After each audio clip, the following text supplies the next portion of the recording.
The name of our story is, Do You Really Want to Meet an Octopus? You want to meet an octopus? Octopuses are really cool.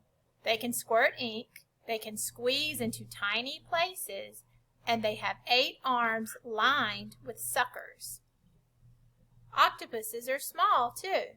Scientists have seen them solve problems, open bottles, and get through mazes.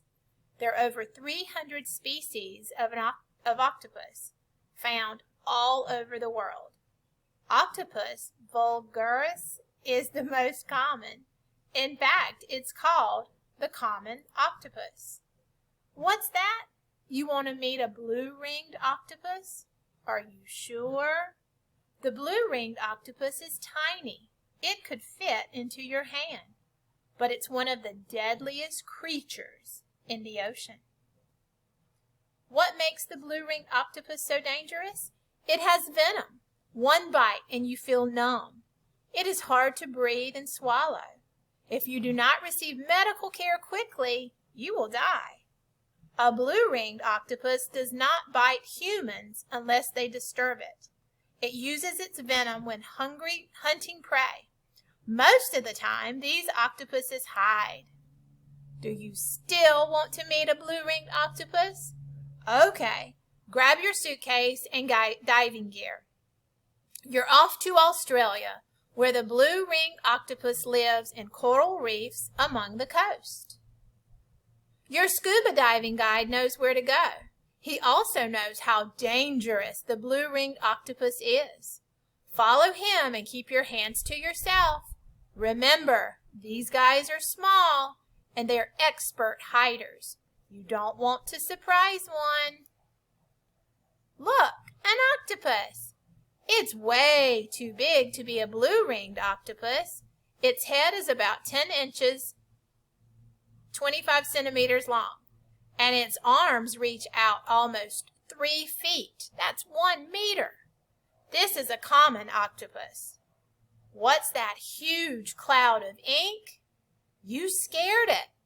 Octopuses squirt ink to confuse predators.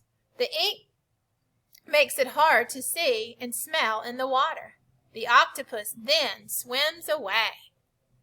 Keep looking. A blue-ringed octopus eats shrimp and crabs. There are lots of those around here. A blue-ringed octopus is brown or gold. The blue rings don't always show up. Is that one? Yes, you can tell because now it's flashing its bright blue rings. That's a warning. He's telling you, stay away. Look at him from where you are. No need to get any closer. Watch him eat. It's pretty cool. He bites his prey. The toxin goes into the shrimp. He waits until the shrimp is dead. Then he feasts. It's hard to believe such a little guy can be so deadly. And where do octopuses live? And if you look here, the common octopus is all of the shades, all of the colors red. The blue-ringed octopus is only around Australia. And here's the glossary: predator, prey, scuba diving, species, toxin, and venom. You can look through those with your parents. The end.